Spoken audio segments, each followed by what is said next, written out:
It was near the end of February when the first warnings were posted on the front door of the care home about the danger of COVID-19 and the threat it posed to the health of the elderly residents. Infection control procedures were introduced for visitors and any deliveries coming into the home. Visitors at the time were all asked to use hand sanitizer provided at the entrance to the home and to wash their hands before visiting their relatives or loved ones. At first, the staff were bemused and didn't really think at the time it was something that had to be taken seriously.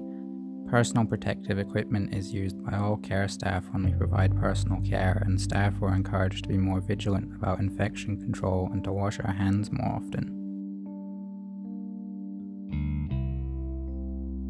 I think it was around the 9th of March that the seriousness of what was to come hit the care home. The doors were closed to all visitors and non-essential personnel. Only necessary deliveries were taken in, and they had to be sanitized thoroughly before they could enter the care home. Housekeeping staff had to sanitize everything twice a day, and cleaning became deep cleaning in every corner of the home. Staff were asked to self-isolate and not come into work if they'd been on holiday to any of the Category 1 places listed by the government. They were also asked to stay at home if they had a cough or if they had a temperature over 38 degrees.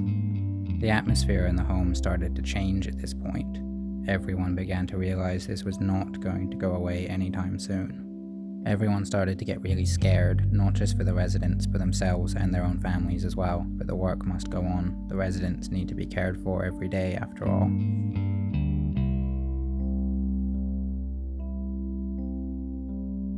The saddest part of all this for the home is that the residents can no longer receive the usual visits from their friends or family.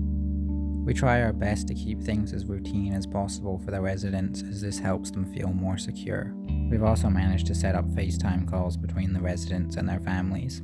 Families can also come to the windows of the home to see their loved ones face to face. Many of the residents are living with some form of dementia, and for some of them, the longer they don't see their loved ones, the more likely it is that they will not recognize them when things do return to normal.